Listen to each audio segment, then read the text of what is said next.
নমস্কার বন্ধুরা, কাজল ভিলেজ কিচেনে সকলকে স্বাগত জানাই। রোজকারের মতো আজও রান্নাঘরে চলে এলাম। তো দেখুন বন্ধুরা, আজকে আমি একদম সবুজ মটর হয় না, একদম ফ্রেশ। দেখুন বাজারে প্রচুর এখন বিক্রি হচ্ছে, তাই মনে হলো এই মটর আর বেসন দিয়ে একদম নতুন ধরনের একটি আপনাদের সঙ্গে রেসিপি কিছু শেয়ার করা যাক। যেমন টেস্ট স্বাদে হয়, তেমন রুটি, লুচি, পরোটা যার সঙ্গে খাবে না কেন অতুলনীয় হয়। তো চলুন তাহলে শুরু করা যাক।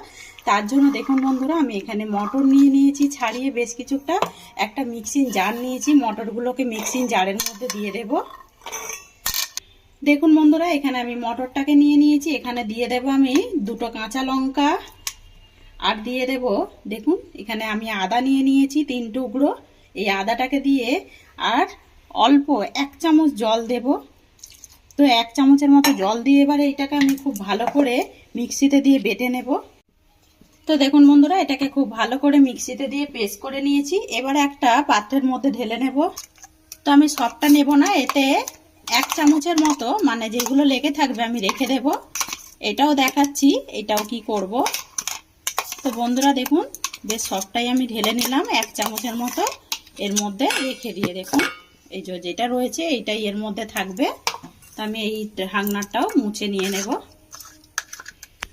তো দেখুন এটাকে নিয়ে নিলাম। এবার আমি বলেছিলাম যে বেসন দেবো, তো এখানে দেখুন আমি প্যাকেটে যে বেসন হয় আমি বেসন নিয়ে নিয়েছি। তো দেখুন বন্ধুরা, একটা চামচ নিয়েছি আমি। এই চামচের আমি 2 চামচ বেসন দেবো। যেহেতু ছোট চামচ, আপনাদের কাছে যদি বড় চামচ হয় তাহলে কিন্তু 1.5 চামচ দেবে। খুব বেশি বেসন দেওয়ার দরকার নেই, তাতে করে কিন্তু মানে বেসন বেসন একটু গন্ধ ছাড়বে খেতে গেলে। তো এবারে আমি এর মধ্যে দিয়ে দেব হলুদের গুঁড়ো, মাপ মতো দিয়ে দিলাম হলুদের গুঁড়ো। এবারে দিয়ে দেবো এর মধ্যে লবণ। তো মাপ মতো লবণ দিয়ে দেবো বা স্বাদ মতো। তো লবণটা আপনারা কিন্তু আপনাদের মানে মাপ মতোই ব্যবহার করবেন। দিয়ে এবারে এই সমস্ত উপকরণগুলোকে খুব ভালো করে এইভাবে ফেটে নিতে হবে। একদম 2 থেকে 3 মিনিট মতো এইগুলোকে খুব ভালো করে বেসনের সঙ্গে এইভাবে মিশিয়ে নিতে হবে। তো দেখুন বন্ধুরা, একটা বেশ থকথকে ব্যাটার করে নিলাম। ব্যাটারটা দেখুন এরকমই একদম মিহি হবে, আর এরকমই ঘনত্বটা দেখুন এরকম হবে। তো 2 চামচ জল দিয়ে এরকম মটরটা যদি আপনাদের কম বেশি থাকে সেই অনুযায়ী একটু জল দিয়ে মিক্সিতে দিয়ে বেটে নেবেন। এবারে দেখুন বন্ধুরা, এখানে আমি একটা স্টিলের থালা নিয়ে নিয়েছি। থালার মধ্যে দিয়ে দেব সর্ষের তেল। বন্ধুরা তোমরা চাইলে কিন্তু এর মধ্যে পেঁয়াজ আর রসুন দিতে পারো, এর মধ্যে 2 কোয়া রসুন দিয়ে বেটে নিতে পারো। আমি একদম নিরামিষ করব, তাই জন্য আমি আজকে আর রসুনটা ব্যবহার করলাম না। তো থালাটার মধ্যে খুব ভালো করে তেলটাকে এইভাবে মাখিয়ে দিলাম, যাতে করে খুব সহজে এই ভাপাটা কিন্তু উঠে আসে। তো দেখুন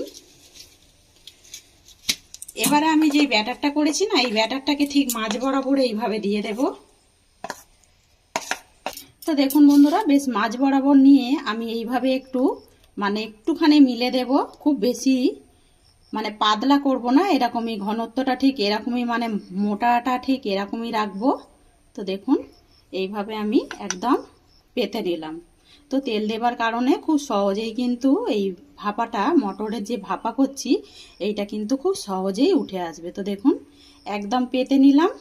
এবারে অপর দিকে দেখুন আমি গ্যাস অন করে কিন্তু কড়াটা গরম হতে বসিয়ে দিয়েছি। কড়ার মধ্যে দিয়ে দিয়েছি 1 বাটি জল, আর এখানে আমি হাফ বাটি রেখেছি। এই জলটাই মাঝ বরাবর ঠিক বসিয়ে দেব, কারণ যাতে না এটা জলটা ফুটবে যখন বাটিটা যাতে না নড়াচড়া করা, তাই জন্যই আমি মানে আগে থেকে জলটাকে এইভাবে গরম করে নিলাম।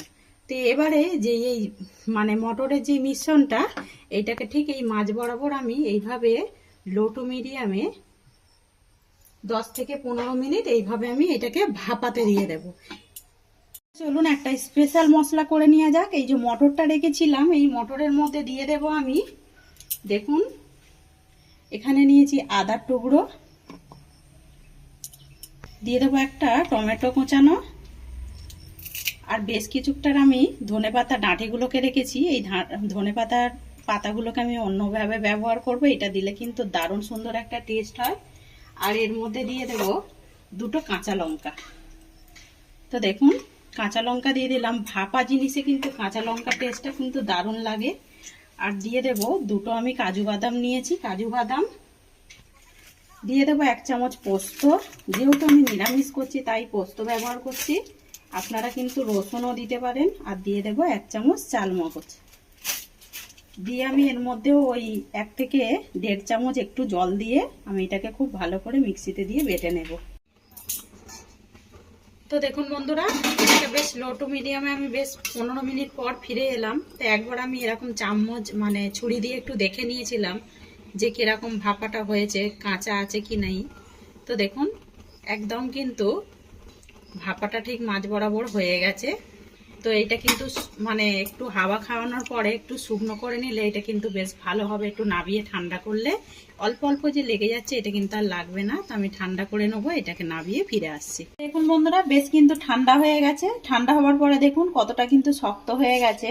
তো এবার আমি একটা ছুরি নিয়ে নিয়েছি, ছুরি দিয়ে আমি এইভাবে মানে যেরকম পনিরের পিস করে না ঠিক ওইভাবেই করে নেব।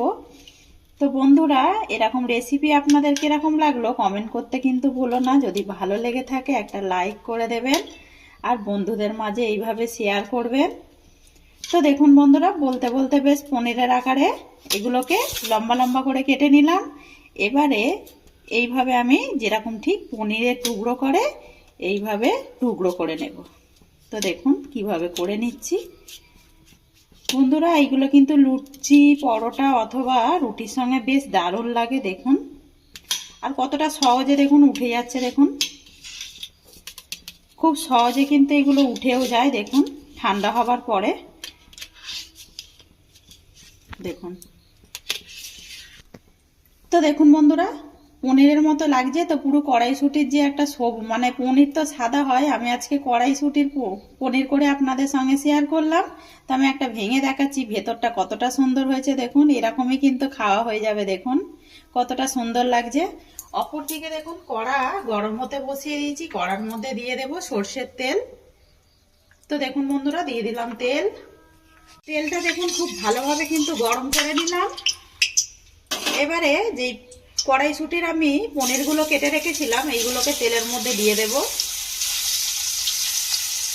তো দেখুন বন্ধুরা, এটা ততক্ষণ 1 মিনিট মতো ভেজে নেব। অপরদিকে দেখুন আর একটা মশলা রেডি করে নেব। এখানে আমি একটা বাটি নিয়ে নিয়েছি, বাটির মধ্যে দিয়ে দেব আমি হলুদের গুঁড়ো, মানে মাপ মতো বা স্বাদ মতো হলুদের গুঁড়ো দিয়ে দেব আমি এখানে ধনে গুঁড়ো।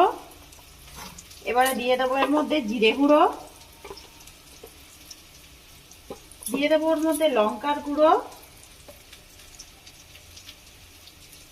তো বন্ধুরা, আমি কাঁচা লঙ্কা ব্যবহার করেছি, এটা কিন্তু কাশ্মীরি লঙ্কার গুঁড়ো। একটু রং হবার জন্য জাস্ট দিয়ে দিলাম। অল্প করে একটু মিক্সি ধোয়া জল দিয়ে দেব। তো দেখুন দিয়ে দিলাম অল্প করে একটু জল দিয়ে এটাকে সুন্দর করে একটা মানে মশলাটাকে একটা গুলে নিতে হবে এইভাবে। তো দেখুন বন্ধুরা, যখন এক পিঠটা হয়ে যাবে অপর পিঠটা এইভাবে আমি উল্টে দেব। দেখুন কতটা সুন্দরভাবে ভাজা হয়েছে আর পিসগুলো দেখতে দেখুন কতটা সুন্দর লাগছে। তো বন্ধুরা, একবার হলো এইভাবে বাড়িতে কিন্তু ট্রাই করে খেয়ে কমেন্ট করে জানাতে ভুলবেন না। একদম নতুন একটি রেসিপি,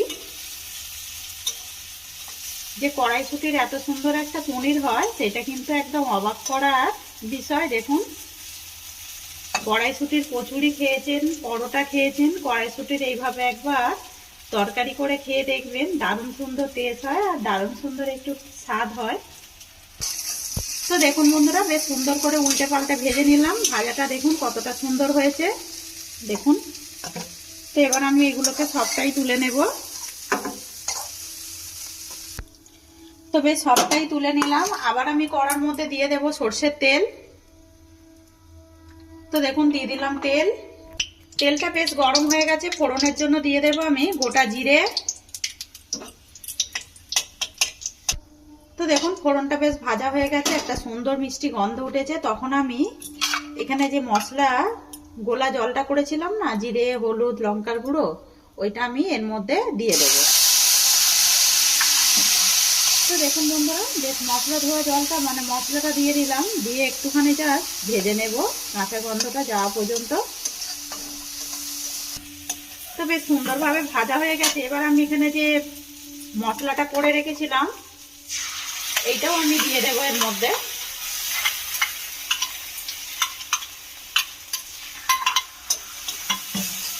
দিয়ে এবারে খুব ভালোভাবে মিশিয়ে নিতে হবে।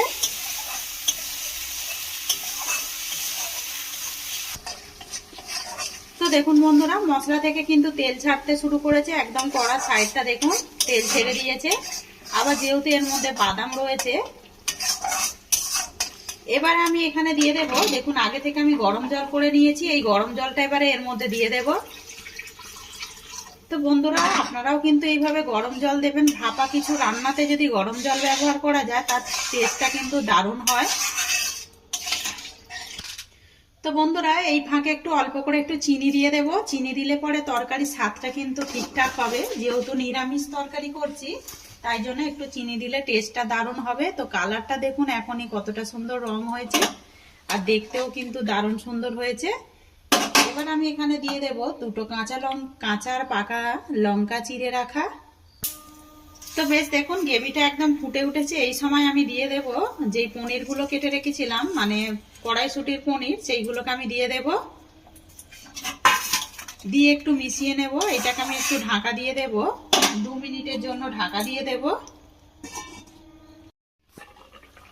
এবার আমি এটাকে খুলে নেব। বন্ধুরা, আমি একটা জিনিস দিতে ভুলে গেছি, সেটা আমার মাথা থেকেই বেরিয়ে গেছিল। এর মধ্যে কিন্তু আমি এখনো লবণ দিইনি। এবারে লবণ দিয়ে দেব স্বাদ মতো বা মাপ মতো। তো দেখুন বন্ধুরা, লবণটা দিয়ে দিলাম। আর এই ফাঁকে একটু দিয়ে দেব আমি এর মধ্যে গরম মশলা গুঁড়ো, তাতে করে কিন্তু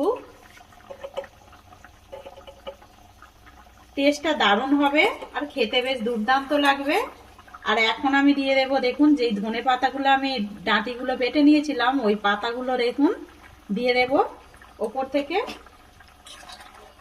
দিয়ে মিশিয়ে নিয়ে আমি আবারও এটাকে 1 মিনিটের জন্য খুব ভালো করে ফুটতে দিয়ে দেব। তো দেখুন বন্ধুরা, কতটা সুন্দর হয়েছে, দেখুন দেখতে কতটা সুন্দর লাগছে, একদম রেস্টুরেন্টের মতোই। একদম দেখুন কতটা সুন্দর, একদম নতুন ইউনিক।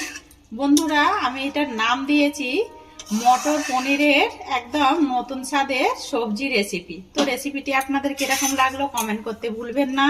একবার হলো এইভাবে বাড়িতে ট্রাই করে খেয়ে কমেন্ট করে জানাবেন যে রেসিপিটি কিরকম লাগলো। একদম রুটি, লুচি, পরোটার সঙ্গে দারুণ লাগবে।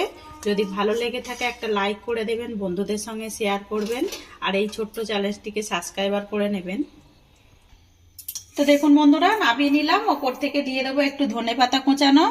তো রেসিপিটি যদি ভালো লেগে থাকে বন্ধুদের সঙ্গে শেয়ার করবেন, আর এই ছোট্ট চ্যানেলটিকে সাবস্ক্রাইবার করে নেবেন।